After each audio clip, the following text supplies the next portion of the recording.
한 해 추석이 지나면은 거의 한 해가 또 더 빨리 지나가는 것 같습니다. 우리가 이 시간 속에서 시간이 이렇게 빨리 지나가는데 우리가 바라보는 세상은 영원한 세상이고, 그리고 그 영원한 세상은 제가 생각하기로는 시간이 멈춘 그런 세상인 것 같습니다. 히브리어에 이제 하나님의 영광을 카보드라고 하는데 이게 무겁다는 뜻이거든요. 근데 이 우주에도 질량이 무거우면 무거울수록 시간과 공간이 이제 휘어집니다. 그래서 무거운 그 질량, 엄청나게 큰 질량이 있는 그 항성들이나 행성들 주위에는 시간이 느리게 갑니다. 우리가 주님을 바라보는 그 영원한 세상, 과거와 미래도 없이 항상 현재 가운데 있는 그런 이제 영원한 세상을 우리가 꿈꾸며 달려가는 것 같습니다. 제가 믿기로는 그렇습니다. 천국에 가보면 알겠지만 참 우리가 상상하지 못할 그 엄청난 것이 있을 것입니다. 지금도 이 우주를 우리가 모르는데 주님이 우리에게 그 영혼의 시간을 통해서 영원한 무한한 하나님을 알아가도록 하셨다는 것, 그리고 그것이 우리 생각처럼 그렇게 단순하거나 지루하거나 하지 않을 겁니다. 우리가 생각하는 어떠한 죄도 없는 그 완전한 이 세상이 사실 뭐 사람들이 이제 퍼펙트 월드를 꿈꾸지만은 인간은 불가능합니다. 자, 오늘 요한 2서 1절 2절을 읽고 하나님께서 우리를 어떻게 부르셨는가에 대해서 한번 생각해 보겠습니다. 하나님의 그 선택적인 사랑에 대해서 생각해 보겠습니다. 요한 2서 1절 2절입니다. 시작.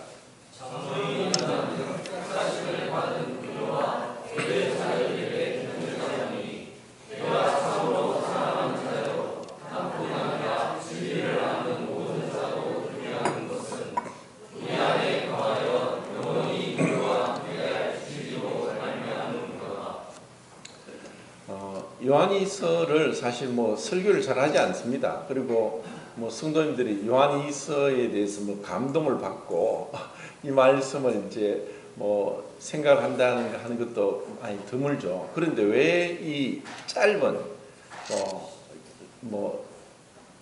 장과 절은 이후에 사람들이 인쇄를 위해서 이렇게 편의상 나누었기 때문에 원래 성경에는 장과 절의 구분이 없습니다. 근데 이 13절밖에 되지 않는 이 짧은 서신을 왜 또 하나님이 주셨는가 하는 것을 이제 생각해 보겠습니다. 2000년 당시에 그 유대 사회의 문화에서는 우리나라도 거의 100년 전만 하더라도 그랬습니다. 그 여자들의 그 존재 가치가 굉장히 미약했습니다. 무시당했습니다. 그리고 성경에도 우리가 보험서에 보듯이 오병이의 기적에서 몇 명이 그 기적을 맛보았습니까? 5개의 보리떡과 물고기 2마리다. 5,000명 맞습니까? 예? 남자만 5,000명이라고 했습니다. 그래서 남자만 5,000명이고 그러면 어린아이가 제외되었습니다. 여자도 제외되었습니다. 그럼 왜 그렇게 하셨을까? 사실 그 유대인들의 그 랍비들은 탈무드나 토라에서 그렇게 가르쳤습니다. 미시나 이런 구전으로 내려오는 그런 율법을 해석한 것에는 길거리에서 남자가 어떤 여자와 얘기하는 것을 금했습니다. 그리고 심지어 부부라도 길거리에서는 자기 아내에게 말도 못할 정도로 그 정도로 여자가 무시당했습니다. 우리나라는 어떨까요? 100년 전까지만 하더라도 여자들이 정말 글도 못 배웠습니다. 그래서 나이 드신 할머니들은 거의 글을 못 배웠고 1948년도에 이제 우리나라 이제 대한민국 정부가 수립될 때 그때 문맹률이 한 80%가 넘습니다. 80%에서 90% 됐습니다. 지금은 이제 외국인 유학생들이 많이 와가지고 그들에게 이제 테스트를 했는데 이들 유학생들에게 한글을 가르쳐서 죄송합니다. 한글을 가르쳐서 한글을 읽고 쓰게 하는데 대부분의 조금 똑똑한 학생들은 하루 만에 한글을 읽고 씁니다. 조금 늦으면 2, 3일이고 웬만한 학생들은 일주일 안에 이 한글을 다 읽고 쓸 정도로 이 전 세계의 문자가 한 3,000몇 개 정도 된다고 뭐 얘기를 하는데 언어가 그런데 실제로 문자는 그렇게 많지 않습니다. 근데 그 문자는 뭐 페니키아계 문자와 또 각골계 문자로 나누는데 우리나라는 그 어디에도 속하지 않습니다. 더 세분해서 음절 문자, 음소 문자로 이렇게 나누는데 우리나라 이제 한글 음소 문자에 속하면서 조금 음절 문자보다 조금 더 이제 발달된 책인데 그 한글이 제정된 그 동기 또 제정된 그 뭐 원리들 이 모든 목적 이것이 가장 명확하게 분명하게 나타난 언어는 한글밖에 없습니다. 놀랍죠. 그리고 지금 이제 컴퓨터 시대에 이제 타이핑을 하는데 중국어, 일본어, 한국어를 동시에 이제 뭐 타자 보통 빨리 치면 1분에 500타를 치는 그런 사람들이 생텍쥐페리의 어린 왕자 1장을 치는데 우리 한글이 중국어나 일본어 치는 사람보다 속도가 7배가 빠릅니다. 이 정도로 이렇게 쉽게 배울 수 있는 언어인데도 문맹률이 거의 80%, 90% 됐다는 것은 여자들을 경시했기 때문에 그렇습니다. 미국에서 그 흑인들이 그 투표권을 얻었을 때가 언제냐 하면은 1850년대쯤 됩니다. 하여튼 링컨이 이제 남북전쟁을 일으키고 흑인들도 투표권을 줘야 된다고 하는 것 때문에 암살을 당하거든요. 근데 그 흑인들이 그렇게 해서 그 1850년대, 60년대에 투표권을 얻게 됐습니다. 그러면은 미국 여자들이 투표권을 얻었을 때가 언제일까요? 1918년도입니다. 그러니까 미국에서는 이 흑인 남자보다도 백인 여자들이 투표권을 거의 50년 더 늦게 지난 뒤에야 얻게 됐다는 것입니다. 자, 이것은 무엇을 말하느냐? 분명히 이것은 뭐 창세기의 어떤 에덴 동산의 사건으로 거슬러 갈 수밖에 없고 우리는 그 하나님 말씀에서 여자는 남자를 지배하려고 하나 남자는 너를 다스릴 것이다 하는 그 말씀이 그대로 계속 적용되었기 때문에 그렇지 않은가 그런 생각합니다. 그런데 그 예수님의 그 제자들, 특히 지금 요한 2서에서 지금 택하신 부녀라고 이름은 나오지 않습니다. 근데 이름은 나오지 않은데 그 사도 요한이 이 택하신 부녀에게 얼마나 정중하고 또 존중하면서 그리고 그 사랑이 넘치는 가운데 이제 이 택하신 부녀에게 편지를 쓰는 것을 볼 때 참 우리는 이 복음이 우리를 자유케 하고 진리 가운데로 이끌고 그리고 참된 하나님의 형상과 그 모습을 회복시켜 준다는 것을 이제 볼 수가 있습니다. 자, 여기서 오늘 제가 이제 교제하고 싶은 것은 자, 이와 같은 주제로 이제 몇 번 이제 요한이서를 교제할까 하는데 오늘은 그 하나님의 그 택하심, 하나님의 그 선택에 대해서 성경에 이제 몇 군데를 찾아보면서 생각을 해보겠습니다.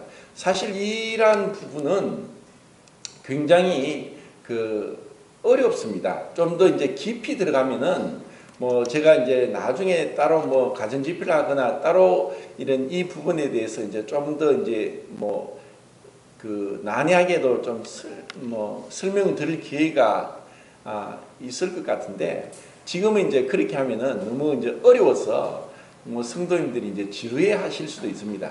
근데 이제 그 분명히 하나님 말씀을 우리가 다 이해하지 못하지만 그 명백하게 기록된 말씀에는 하나님의 선택으로 인해서 우리가 믿음을 갖게 되었다는 것입니다.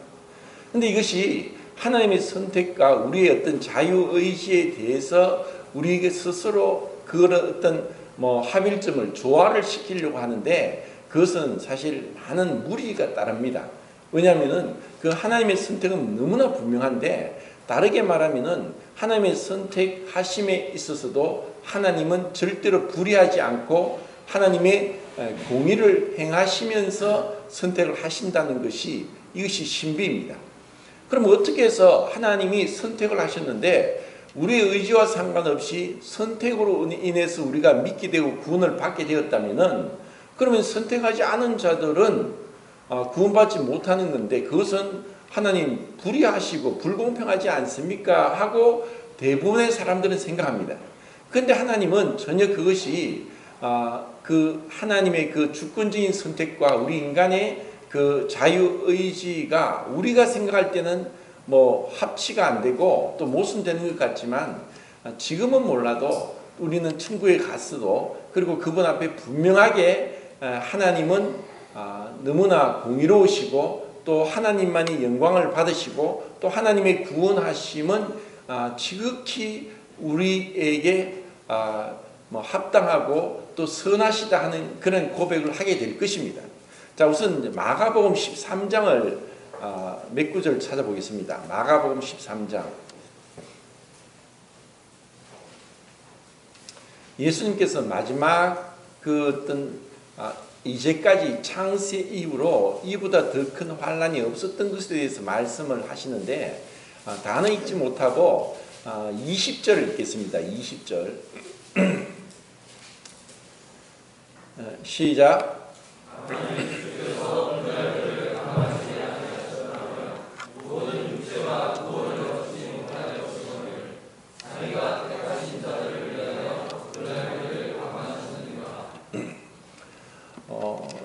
창세 이후로 이보다 더 큰 환란이 없었다. 그런 끔찍한 환란이 올 것에 대해서 이미 예수님이 2000년 전에 말씀을 하셨고 또 구약의 그 소선지서에 보면은 또 몇몇 이제 선지자들이 뭐 그 여호와의 큰 날, 큰 심판의 날에 대해서 계속 이제 말씀하고 있는 것을 봅니다. 그런데 그 날에 이 어떤 육체도 감당하지 못할 사실 뭐 지금도 우리가 그 살아가고 있는 이 지구에 전에 말씀드린 것처럼 화성과 목성이 굉장히 지구보다 큽니다. 그렇게 큰 행성들이 지구에 날아다니는 많은 유성들, 뭐 이 소행성들을 막아주는 방패 역할을 합니다. 그리고 행성 주위를 도는 것이 위성인데 그 위성이 그 모든 행성들 중에서 크기가 그 행성의 1%, 2%밖에 안 되는 작은 위성들이 그 행성 주위를 돌고 있습니다. 그런데 지구의 위성은 달 하나밖에 없고 그리고 달은 지구의 거의 크게 27% 정도 됩니다. 그리고 달은 우리가 아시는 대로 많은 분화 그러니까 크레이터라고 해서 소행성들이 그 부딪히면서 엄청난 큰 웅덩이를 파놓은 게 있습니다. 뭐 몇 킬로, 몇십 킬로 되는 그런 그 웅덩이들이 있는데 지구에는 과거에는 이제 그런 이제 크레이터가 좀 남아 있는데 그러한 것들이 이 우리의 생명을 앗아갑니다. 이것만 보더라도 뭐 우주도 그렇고 또 지구에 일어나는 지진들 또 뭐 쓰나미, 해일들, 화산 폭발 이러한 것들로서도 뭐 우리 인간은 속수무책입니다. 뭐 어떻게 대책을 세울 수 없습니다. 지진에 대해서는 절대로 아직까지 예보가 안 됩니다. 일기예보는 돼도 지진 예보는 안 됩니다. 이런 가운데서 하나님이 택하신 자들을 위해서 그날을 감하셨다고 하십니다. 그리고 22절을 읽겠습니다. 22절 시작.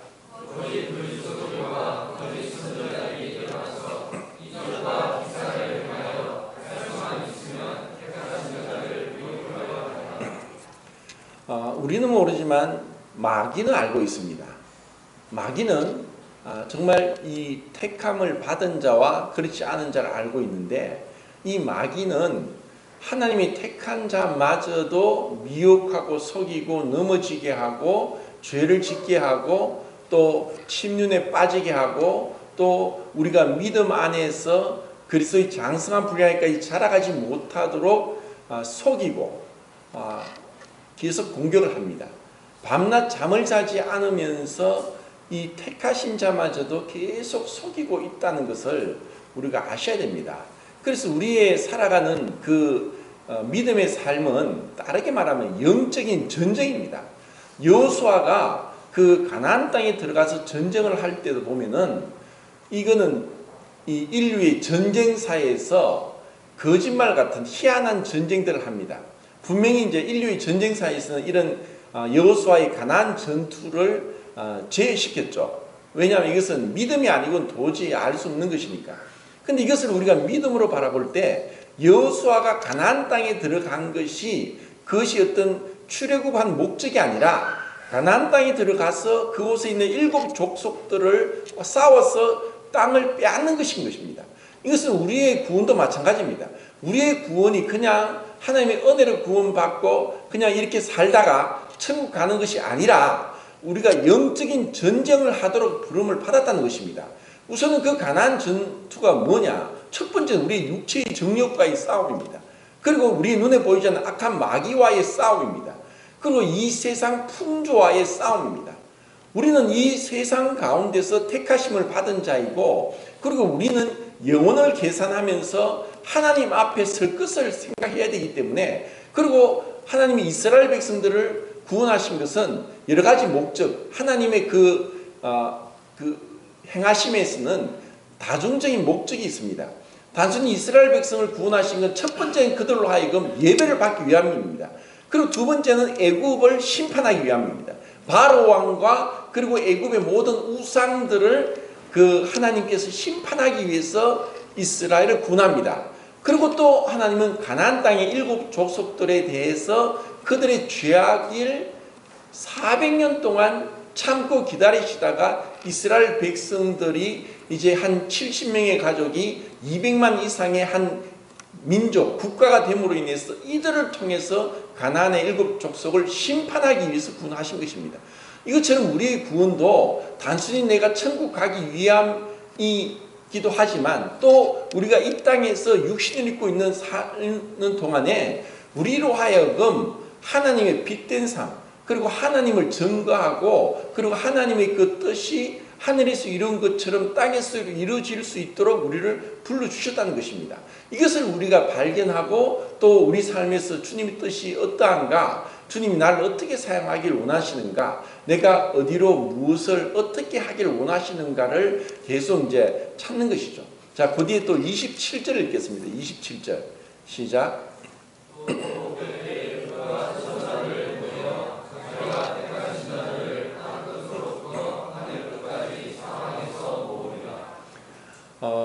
지금 이제 주님께서 말씀하시는 어떤 천사에 대한 말씀들이 가장 많이 나오는 것은 요한계시록입니다.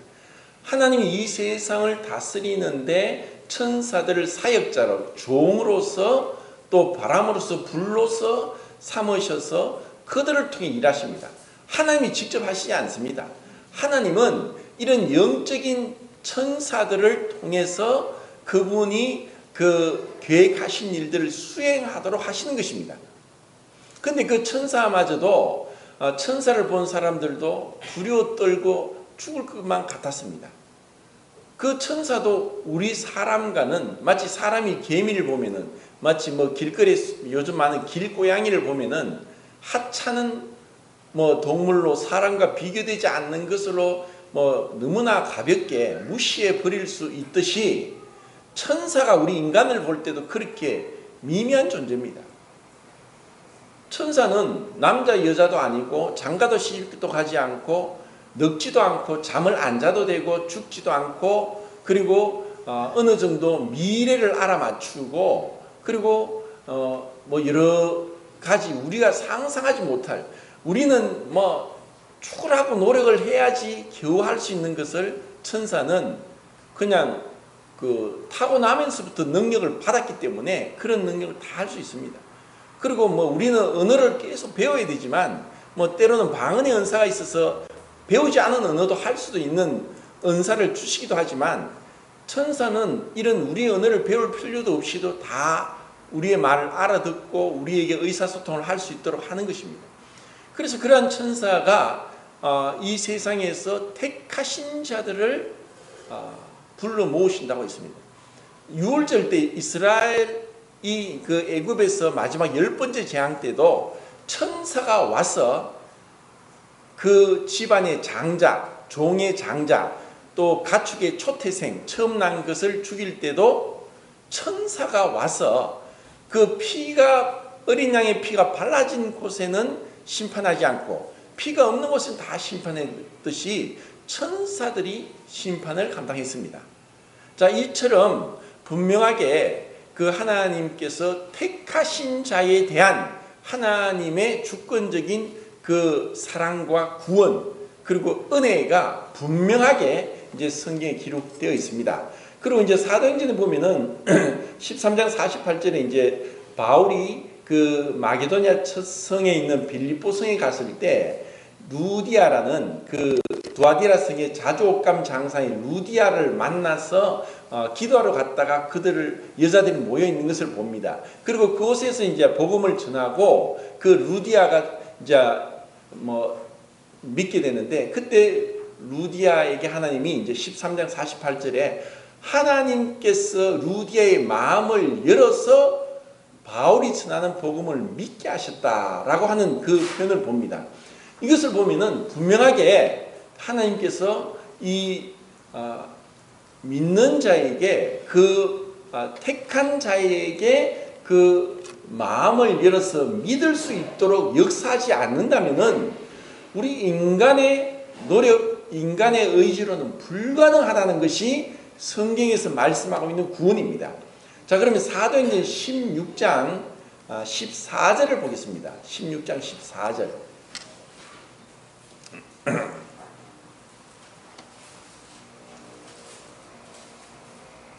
자, 같이 읽겠습니다. 시작.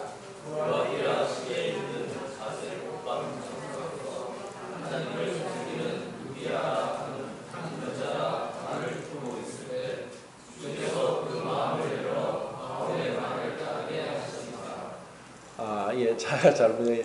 여기서 13장 48절에 16장 14절입니다. 그 앞에 13장 48절을 보겠습니다. 13장 48절. 시작.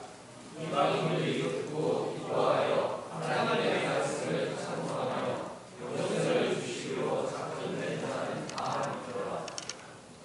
자, 우리 사람이 어떤 일을 행하는데도 이번에 이제 추석 때에 서울까지 올라가시고 또 여수까지 갔다 오시고 하신 성도님들이 그 길을 갈 때 미리 이제 전화를 하고 또 이제 부모님에게 간다고 또 전화도 하고 또 이제 내비게이션을 통해서 아니면 그냥 아는 길을 따라서 계획된 대로 이렇게 갔다가 그렇게 오시고 또 지금도 이제 멀리 가 계신 분도 있는데 사람들이 어떤 일을 할 때도 무작정 계획 없이 그냥 되는 대로 어디를 가거나 목적 없이 하지 않습니다. 자, 하나님께서도 그 하나님은 철두철미하게 완벽한 계획 가운데 그 일을 하시는데 그것을 영생을 얻기로 작정된 자들은 다 믿는다라고 말씀하십니다. 그러면 우리는 영생을 얻기로 작정된 자가 믿을 수 있도록 한 은혜 가운데 우리가 부름을 받았다는 것이고, 그리고 우리가 사실 지금 살고 있는 이 나라의 이 시대에 또 이러한 장소에 있는 것도 가만히 따지고 보면은 내가 원해서라기보다는 부모의 어떤 선택에 의해서 또 부모는 그 위에 어떤 조부모의 선택에 의해서 그렇게 되었습니다. 그리고 여러 가지 환경이나 또 우리 어떤 그 성격이나 이런 것도 하나같이 똑같은 사람이 하나도 없고, 지금 인류 지구상의 70억 인구 중에 똑같은 지문을 가지거나 똑같은 그런 홍채를 가진 사람이 없습니다. 그래서 지문과 홍채를 가지고 그 사람을 이제 식별할 수 있게 하는 거죠. 그러면 지금까지 지구상에 살았던 사람들 중에서도 똑같은 사람이 하나도 없습니다. 이건 정말 놀라운 겁니다. 그리고 이런 그 하나님께서 사실 나를 지금의 나대대로 하셨습니다. 그리고 때로는 우리는 생각하기를 하나님께서 나를 조금 더 뛰어나게, 더 낫게, 또 지금보다도 다르게 하셨더라면 안 좋았겠는가 하는 그런 생각을 하지만, 그것은 창조주 하나님에 대한 어떤 그분이 행하신 것에 대해서 우리가 절대로 넘을 수 없는 선입니다. 그분이 하신 겁니다. 그래서 우리는 우리 마음에 늘 범사에 감사할 수 있어야 되고, 그리고 우리에게 주어진 이 믿음 하나만 하더라도 어떤 상황에서도 우리는 기뻐하고 감사할 수 있어야 됩니다. 제가 이제 그 전에 그 초대 교회 박해 시대의 카타콤의 순교자라든지 아니면은 이제 여러 문헌을 통해서 기독교의 이제 그리스도인들이 이제 핍박받고 순교당한 그런 거라든지, 그리고 요 근래 들어와서 루마니아의 리차드 범브란트나 또 독일의 디트리히 본헤프나 또 그 이소벨 쿤이나 또 근래는 중국에서 하늘에 속한 사람이라고 해서 윈 형제의 어떤 그러한 수기들이나 여러 선교사들이 이런 수기들을 볼 때 하나님 정말 하나님이 계십니까? 어떻게 이렇게 무지막지하게 고난을 당하는데도 하나님께서 침묵하십니까? 하는 그런 의문이 들 때도 있습니다. 근데 당장 그 본인들은 우리가 상상하지 못할, 내가 만약에 그런 위치에 있으면 내가 정말 믿음을 지키겠나 할 정도로 도저히 상상 못할 그런 끔찍한 상황인데도 그들이 믿음을 지키면서 찬송하면서 감사하면서 기뻐하면서 그렇게 살아가는 것을 볼 때, 그것은 절대로 우리의 의지로만은 불가능하다. 주님이 우리로 하여금 이길 힘을 주시고 능력을 주시기 때문에 그렇다는 것입니다.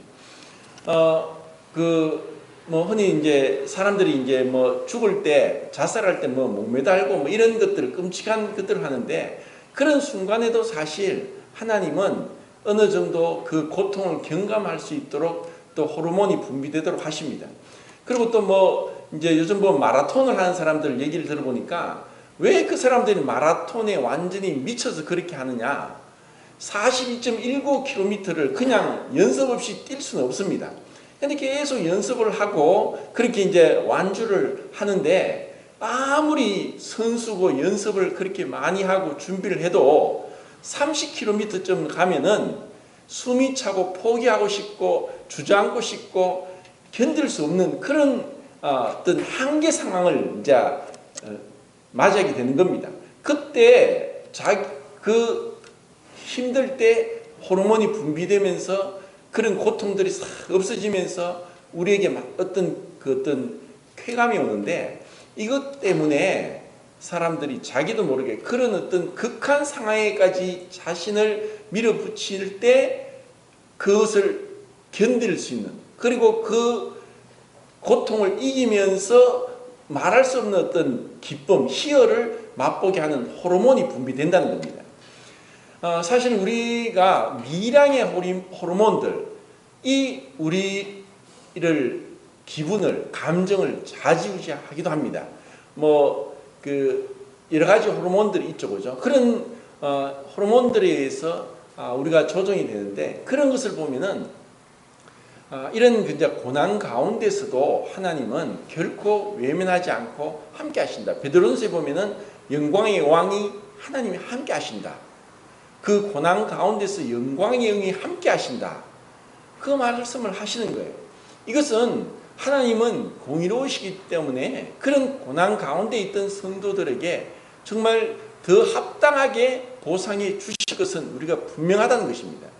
그리고 이 땅에서 내가 어떻게 주님을 위해서 헌신하고 고난받은 것에 따라서 주님이 우리를 대우하시는 것은 다를 것이고 동등하지는 않을 것입니다. 분명히 천국에서의 그 완전함, 죄 없음, 그리고 거룩함, 의로움 이러한 것은 동등할지라도 그 천국에서도 그 어떤 차이는 있을 것이고, 이것이 지금 우리가 말하는 것처럼 어떤 그 비교 대상으로 인해서 열등감을 준다거나 아니면 우월감을 준다고 하는 그런 자로부터 난 어떤 비교의식이 아닌, 전적으로 다름에도 불구하고 아무런 숨김없이 거짓 없이 서로 사랑하고 섬겨줄 수 있는 그런 완전한 천국을 하나님이 만드셨기 때문에 우리는 뭐 전혀 의심하지 않지만, 그래도 우리가 이 땅에서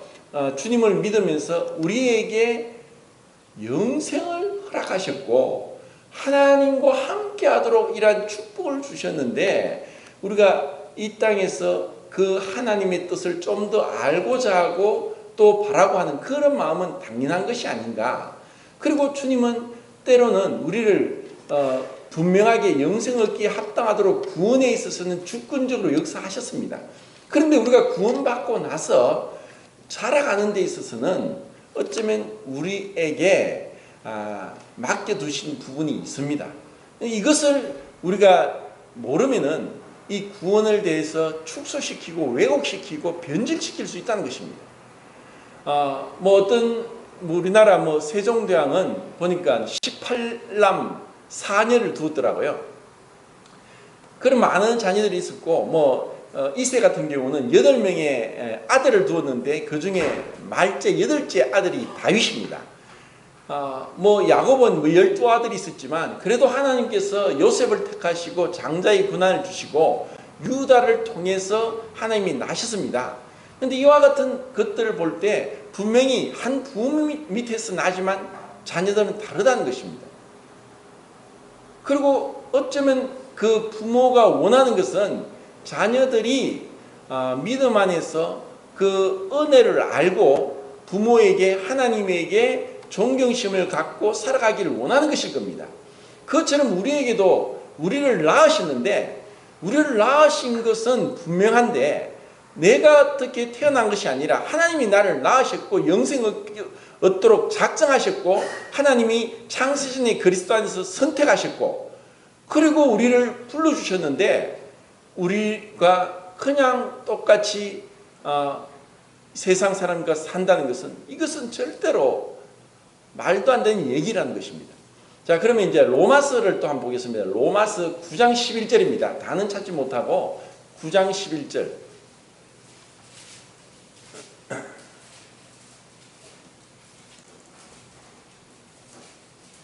시작.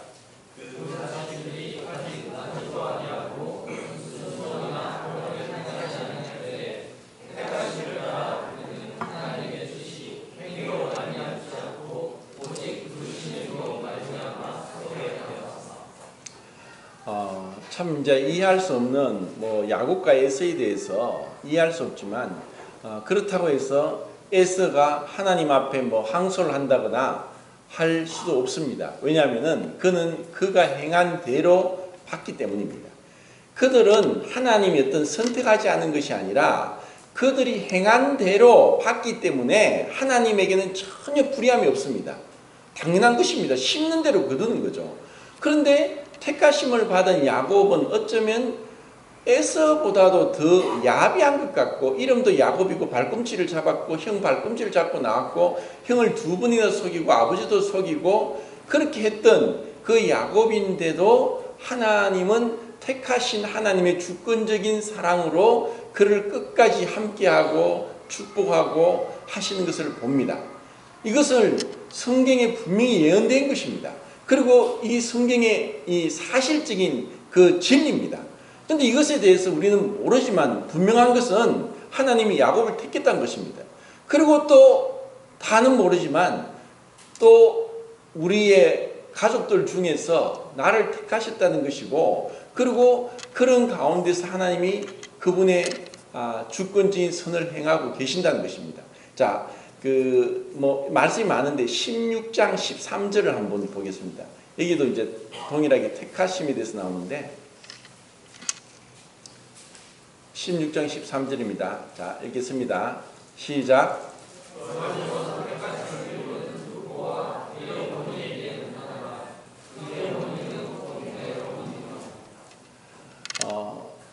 그 로마서의 어떤 결론 부분이 16장에는 거의 30명 이상의 이름이 나옵니다. 30명 이상의 이름이. 근데 어떻게 보면은 뭐 굉장히 수가 적은 것 같은데, 나중에 요한이서에서도 제가 말씀드리겠지만 그 거짓 선지자들의 수는 많다고 그랬고, 택하심을 입은 자들에 대해서는 몇몇이라고 이제 원어에 보면 그렇게 나옵니다. 분명히 차별이 있습니다. 그리고 이제 뭐 성경학자들은 노아 홍수 때도 그 당시 한 2억 인구 정도가 있었다고 하는데 단 8명이 방주 안에 들어갔습니다. 그리고 이제 이런 어떤 선택에 대해서 우리가 생각하기에는 뭐 잘 이해가 안 되는 그런 부분들이 있지만 뭐 천국에 가면 분명히 알 것입니다. 그리고 우리나라도 5,000년 역사 동안에 그 시대 중에서 지금 우리가 가장 풍요롭고 또 복음이 편만하게 전해진 곳에 살고 있습니다. 그런데도 지금도 복음을 거절하고 믿지 않는 자들에 대해서는 우리가 사실 할 말이 없습니다. 그러면 그런 것에 대해서 이전에 복음을 듣지 못한 자들과 지금의 시대의 자들에 대해서 분명한 하나님의 심판은 다를 것입니다. 그것을 우리는 생각할 때 하나님은 모든 것을 아시고 그리고 공의롭게 합당하게 정의를 행하시면서 심판하실 것은 분명합니다. 그런데 우리는 이런 가운데서 택하심을 입은 이 성경에 나오는 인물들과 같이 나의 이름이 생명책에 기록되고 하나님이 나를 내가 알기도 전부터 선택하셔서 나의 삶을 주시하고 계시다가 때가 참에 여러 사람들을 환경을 통해서 내 마음을 낮추시고 깨뜨리시고 이 복음을 받아들이도록 하셨다는 것이 우리는 그 하나님의 성령의 역사하심을 다 모릅니다. 근데 분명하게 하나님 나 같은 자를 왜 선택하셨습니까? 자, 고린도전서 1장 27절 28절입니다.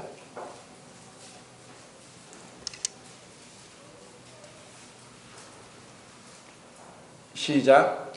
그러나 하나님께서 세상에 미련한 것들을 택하사 지혜 있는 자를 부끄럽게 하시고 세상에 약한 것들을 택하사 강한 것들을 부끄럽게 하시며 하나님께서 세상에 지상한 것들과 멸시하는 것들과 없는 것들을 택하사 있는 것들을 폐하게 하시니. 사실 이제 고린도 교회도 그렇고 또 뭐 저도 그렇지만 우리 교회도 굉장히 성경적인 교회 같습니다. 그렇게 뛰어난 사람이 없습니다. 근데 세상에서 분명히 이러한 어떤 하나님의 선택이 어떻게 보면은 더 도덕적으로 깨끗한 사람도 있고 또 뭐 능력이 더 뛰어난 사람도 있고 또 아니면은 뭐 어떤 애타심이 많아서 더 봉사를 많이 하는 사람들도 있고, 그런데도 그런 가운데서 하나님의 어떤 선택하신 그 주권적인 사랑이 그렇게 역사하지 않는다는 것은 우리는 이해하지 못하지만 이 2000년 전의 고린도 교회에도 이렇게 미련하고 보잘것없는 비천한 그러한 자들을 택하셨다는 것에 대해서 참 우리는 이해가 안 됩니다. 그리고 예수님께서 오셨을 때도 세리와 죄인의 친구다라고 하면서 이제 비꼬는 그런 비난을 받으실 정도로 세리와 죄인들과 함께 하셨습니다. 그리고 손가락질 받는 정말 그런 자들을 주님은 만나셨고 정말 불쌍한 자, 이 38년 동안 베데스다 연못가에서 아무도 그 사람을 돌보지 않고 오로지 자기만을 살기 위해서 옆에 누가 있든 몇 년을 있었든 아무도 무관심한 그런 가운데서 있는 그 사람을 주님이 보시고 아셨고 그리고 그를 구원하십니다. 이러한 것에 대해서는 참 놀랍습니다. 그리고 분명히 우리의 삶에 있어서도 정말 이런 하나님의 부르심에 대해서, 택하심에 대해서 생각할 때 우리가 어떤 상황에서도 기뻐하고 감사할 수 있습니다. 그리고 하나님께 영광을 돌릴 수 있습니다. 우리에게 이 주어진 이 진리가 어떠한 진리입니까? 이 세상은 변할 것이고, 그리고 이 세상은 더욱더 악해질 것입니다. 그런데 이 악한 세상 가운데서 나를 도와셨습니다. 이 세상에서 지금 어떤 사람들은 정말 1억 연봉을 받고 세계에서 제일 좋은 외제차를 타고 다니고 원하는 거 다 하고 하면서도 실제로는 이 진리를 모르기 때문에 불행한 삶, 그리고 그 감사가 없는 삶, 기쁨이 없는 삶을 사람들이 너무나 많습니다. 근데 우리가 그런 세상적인 기준으로 어떤 물질의 어떤 척도를 가지고 계산하는 것은 어리석은 것입니다. 사실 저도 구원받고 나서 운전할 때 처음엔 자그마한 티코를 탔는데 그 에스페로라는 그 대우에서 나온 차를 보니까 너무 좋은 거예요. 나는 저 차를 언제 타볼까? 그리고 무스라는 차를 보니까 저 차 너무 좋은데 언제 타볼까? 이런 어떤 생각도 했었고, 집이 좀 더 넓은 집에 살면 좋겠다 이런 생각도 했지만, 이제는 안 보이니까 이제 마음이 편안합니다. 그런 것에 대해서 전혀 관심이 없습니다. 전혀 관심도 없고, 그렇다고 해서 제가 차가 운전도 못하고 또 걸어 다니고 이렇게 하지만은 어디서나 주님을 생각하고 또 묵상 기도를 할 수 있고 또 찬양할 수 있고 그리고 감사할 수 있고 또 그 말씀 안에서 그 진리를 탐구할 수 있다는 것, 이것을 생각할 때 정말 가슴이 터질 정도로 기쁩니다. 주님, 내가 무엇이 한데 이 감당치 못할 은혜를 주십니까? 이것은 이 세상의 그 무엇과도 비교할 수 없습니다. 고대 로마 시대의 유명한 철학자가 혼자서 이제 통 안에 물을 넣고 이제 목욕을 하면서 햇빛을 받고 있었습니다. 근데 로마 황제가 탁 가니까 그 앞에 갔습니다. 서서 그 유명한 그 철학자에게 내가 황제다. 네가 원하는 게 뭐냐? 무엇이든지 들어주겠다. 이렇게 얘기했습니다. 근데 그 철학자가 뭐라고 했냐면 황제님, 지금 자리를 비켜주세요. 저는 햇빛만 있으면 됩니다. 정말 우리에게 이 가을날 이 하늘이 얼마나 푸르고 또 이 청명한 날씨, 이 바람, 이 신선함, 그리고 온갖 꽃들, 그리고 우리가 먹는 그 과일도 하나하나 맛이 다르고 생선도 맛이 다 다르고 이 모든 어떤 다양성 속에서 그분의 선하심, 그분의 창조의 능력과 신성이 분명히 나타나기 때문에 우리가 그분을 어떻게 다 알 수 있겠습니까? 정말 놀랍습니다.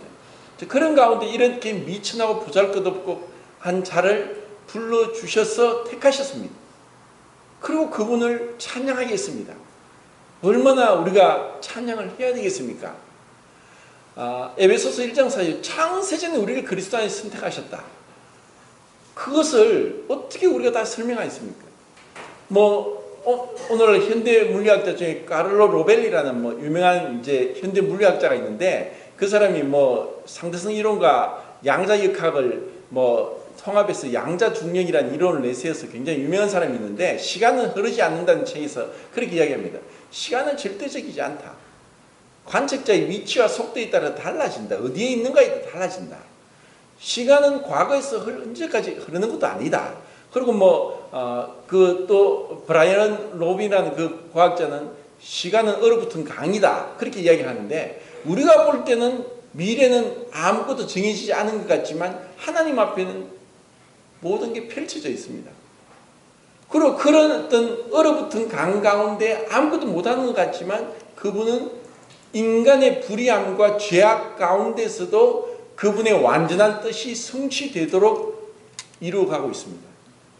이것은 너무나 완벽한, 너무나 아름다운 그런 하나님의 그 창조, 구속의 계획을 이루어가고 있다는 것입니다. 자, 데살로니가 전서 1장 4절 보겠습니다.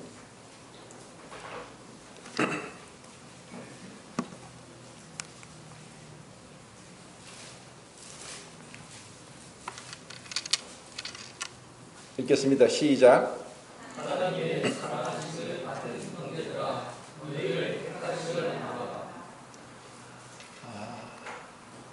바울이나 또 사도 요한이나 또 사도행전의 또 누가나 또 베드로전서 1장에서 3절에서도 베드로나 동일하게 그렇게 어떤 택하심에 대해서 우리에게 말씀하고 있습니다.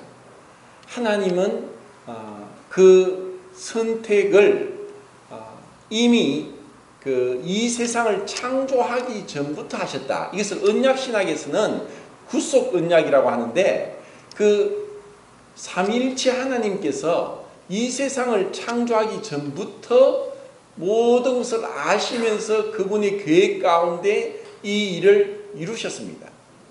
그리고 우리는 그 예수님께서 나실 때 예수 그리스도께서 그리스도로 오셨는데, 그 그리스도는 이제 구약의 이제 메시아였습니다. 메시아는 기름 부음을 받은 자였습니다. 근데 기름 부음을 받았다는 것은 그 신약 성경에는 기름에 대해서 성령에 대해서 5가지의 상징어가 나오는데, 물, 불, 바람, 기름, 그리고 비둘기 이렇게 나오는데, 이 기름은 모든 그 완전히 어떤 그 부드러운 어떤 유체가 모든 것을 다 감쌀 수 있는, 마치 이 지구의 대기가 이 지구를 다 덮고 있는 것처럼 어디에나 그분이 다 계시는 분. 그래서 그 기름 부음을 받았다는 것은 삼일체 하나님의 그 완전한 연합과 친교 가운데서 그분의 능력이 임한 것을 이제 기름 부음으로 표시를 합니다. 근데 그런 그 기름 부음 받은 메시아는 세 직분이 있었는데, 제사장, 선지자, 왕이었습니다. 근데 그것이 그리스도 안에서 통일이 됩니다. 그건 예수 그리스도 안에서. 근데 예수님은 유다 지파에서 나셨는데 어떻게 레위 지파에서 난 제사장 직분을 얻을 수 있는가? 그것을 그 멜기세덱의 반차를 따라서 제사장이 되셨다고 얘기를 합니다. 그럼 멜기세덱은 누구냐? 그는 시작도 없고 끝도 없고 아비도 없고 어미도 없고 평강의 왕, 의의 왕이다 하는 그 멜기세덱에 대해서 창세기 14장에 나옵니다. 그럼 우리는 멜기세덱이 누구냐? 사실 잘 모릅니다. 근데 제가 볼 때는 마치 멜기세덱이 성육신 이전의 그리스도가 아닌가 할 정도로, 그런 생각이 들 정도로, 그분은 이 시간에 대해서 어떠한 장애도 없고 제약도 없습니다. 그분은 그분이 원하시는 모든 것을 하실 수 있습니다. 왜냐? 이 세상의 우주 만물의 법칙을 만드신 분이기 때문에, 이 법칙을 만드신 분이기 때문에 이 법칙을 초월하실 수 있습니다. 그런데 그런 그 하나님의 초월하신 초월적인 그 능력도 그 분이 우리에게 허락하신 하나님의 형상과 모양대로 우리에게 주신 지적인 그 능력과 그 판단에 모순되지 않도록 그분은 스스로 제한되시면서 우리와의 그 사랑의 관계를 이루어 가신다는 겁니다. 좀 어려울지 모르지만은 하나님은 분명히 이렇게 놀랍도록 2000년에 이 사람들을 택하신 것을 한 명 한 명 얘기하시고 있고, 하나님이 그냥 무작정 그렇게 이 구원의 길을 예비해 놓으시고 믿으면 믿고 말면 말고, 그게 아니라는 것입니다. 근데 그 정확하게 하나님은 그 완벽하게 그 일을 이루고 있는 가운데 내가 있다는 것입니다. 그 하나님의 완전한 계획 가운데 나의 출생과 나의 환경과 나의 성격과 나의 능력과 이 모든 것들이 있다는 것입니다. 그래서 우리가 어떻게 하나님을 찬양하지 않을 수 있겠습니까? 디모데전서 5장 21절을 보면은 택하신 천사라는 이런 표현이 있습니다. 자, 하나님께서 이 천사들도 하나님의 선택으로 인해서 그들을 제한시킴으로 인해서 타락하지 않고 마귀가 되지 않고 했다는 것을 우리 볼 수 있습니다. 마치 이제 그 창세기 1장 9절이나 베드로 후서 1장 2장에 보면은 이 세상이 물로부터 땅이 나와서 성립한 것을 이제 말씀하는데, 이 원래는 이제 물이 가득하게 했다가 이 육지가 드러나게 하신 것 같습니다. 그런데 이 육지에 바닷물이 넘치지 않도록 제한을 두시는 분도 하나님이십니다. 그리고 지금 이 지구의 어떤 판이 이동하면서 지진이 일어나고 화산이 일어나기도 하지만, 어떤 거는 섬이 되고, 과거에는 대륙이었는데 섬이 되어서 저 오스트레일리아와 뉴질랜드 사이에는 어마어마한 대륙이 있습니다. 그리고 지금 있는 우리 그 알래스카의 베링 해협과 미국 캐나다까지의 그 땅도 과거에는 대륙으로 연결되었다고 이제 지질학자들이 얘기를 합니다. 그런데 이렇게 이 어떤 거는 땅이 되고 섬이 되고 바다가 되고 육지가 되고 하는 것은 전적인 그분의 어떤 주권적인 그분의 계획 가운데 되는 것입니다. 이것처럼 천사들마저도 하나님께서 선택하시고 그분의 계획대로 하지 않으면은 이 세상은 연력학 제2법칙이 뭐냐, 엔트로피가 증가하는 것이 이제 그 연력학 법칙이고, 뜨거운 곳에서 차가운 곳으로 가고 높은 곳에서 낮은 곳으로 가는 이런 우주의 법칙이 있는데, 이 우주의 법칙은 점점 무질서도가 증가하는 것입니다. 저절로 모든 것이 이런 물건이 만들어지고 정리가 되는 것이 아닙니다. 다르게 말하면 모든 물질은 무질서도가 증가되면서 소멸되고 쇠하고 사라지는 것이 이 피조물들입니다. 우리 인간도 마찬가지입니다. 우리가 범죄했고 또 범죄로 인해서 늙게 되고 병들게 되고 죽게 되지만, 우리가 하나님의 어떤 선택이 없었으면 이런 썩어짐의 종로를 하는 데서 벗어날 수 없었던 것입니다. 그런데 하나님이 이런 가운데서 썩어짐의 종로를 하는 데서, 그리고 죄악 가운데 출생해서 죄악 가운데 죽는 끔찍한 고통 가운데서 우리를 건져내셨습니다. 이것보다 더 큰 축복이 없습니다. 제가 그 수요일 날도 그런 비유를 들었는데, 과거의 사형 제도가 어떤 가장 무서운 게 십자가형이라고 하면은 그것은 고통이 극한에까지 이르러서 죽게 하는 것이고, 또 다른 사형 방법은 정신적으로 스트레스를 받아가지고 죽게 하는 그 사형 방법이 있었는데, 그것은 사형시킬 사람을 죽은 송장하고 꽁꽁 묶어서 그렇게 정신적인 스트레스가 극도로 가서 미쳐버릴 정도로 해서 죽게 하는 그 사형 방법이 있었습니다. 그런데도 그것은 언젠간 끝이 있습니다. 죽음에는. 그런데 이 세상의 이 모든 사람들은 예수 그리스도를 통해서 어떻게 하든 믿는 자는 구원을 받으리라. 누구든지 주의 이름을 부르는 자는 구원을 얻는다. 믿음으로 우리가 구원을 받는다 하고 분명히 우리가 믿음으로 구원받는 것을 말씀하는데, 그 믿지 아니함으로 인해서 그들의 고집으로, 그들이 회개치 않는 마음으로, 그들이 무관심함으로 구원받지 못하는 죽은 자는 어떻게 되느냐. 그 끔찍한 고통이 우리가 영혼을 보내는 것처럼 그들은 그 고통이 있다는 것입니다. 이것만 생각하더라도 다른 것이 아니라, 제가 얼마 전에 아침 문자 메시지에 그 지옥에 대해서 쫙 이제 말씀을 드린 게 있는데, 지옥을 통해서 한편으로는 우리는 모릅니다. 다만 다른 사람은 모르겠지만 나 같은 자를 그 영원한 지옥에서 건져 주셨다는 것만 하더라도, 내가 천국의 문지기로 있더라도 나는 영원토록 주님을 찬양하게 될 것입니다. 주님이 우리를 그렇게 구원하신 것입니다. 야고보서를 보겠습니다. 야고보서 2장 5절을 보고 마치겠습니다. 보시죠.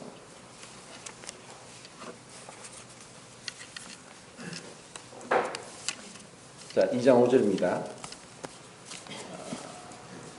시작. 내 사랑하는 그대라 불지어다. 하나님이 세상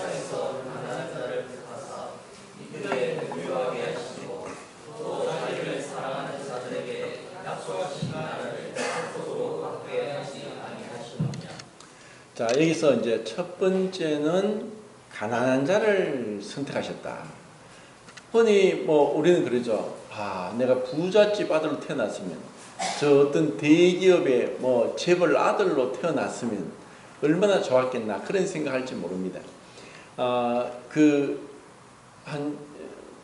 십몇 년 전인데 그 세계적으로 유명한 전설적인 기자가 있습니다. 앤더스 쿠퍼라는 사람인데 뭐 세상의 끝에 서다 하는 책을 써낸 분인데, 이분이 기자상은 다 받았습니다.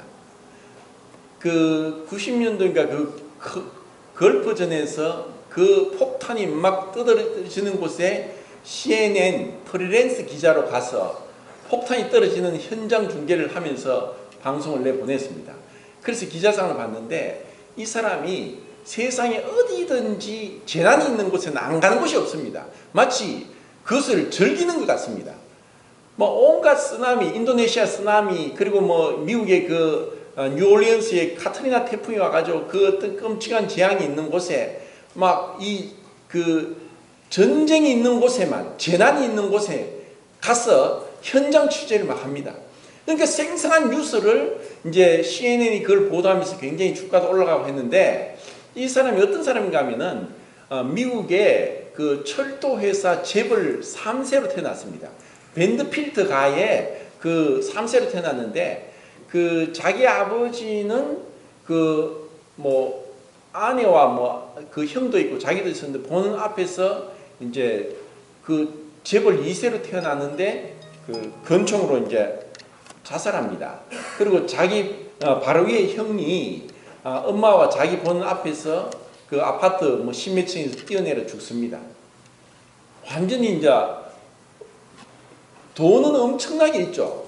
그런데 가정이 그런 불행한 일들로 인해 가지고 이 사람이 선택한 것은 이제 죽음은 무섭지 않은 거예요. 그래서 사람들이 죽음을 무서워하고 그런 것에 못 가는데, 자기는 이미 뭐 나는 일단 죽은 목숨이라고 생각했는지 재난이 있는 곳에마다 이제 그런 그 기사를 만들어 가지고 직접 현장 중계했던 그런 사람인데, 이 사람은 어떻게 보면은 그 부가 그 인생을 그렇게 해서 나중에 동성애자까지 되면서 정말 이게 뭐 타락을 하는 그런 모습을 보는데, 부자 부러워하지 마세요. 오히려 가난한 게 어떻게 복이 될 수 있습니다. 부자 뭐 원하는 것 얻으면은 또 그 욕망이란 이름의 전차는 만족할 줄 모릅니다. 좀 가난하면 우리가 아껴 쓰고 또 그 가운데서도 우리가 기뻐할 수 있는 것입니다. 그리고 이 택하심에 대해서 이 야고보서는 뭐라고 하냐면은 자기를 사랑하는 자들에게 이렇게 말씀하면서, 정말 그 택하심을 우리가 어떻게 아느냐?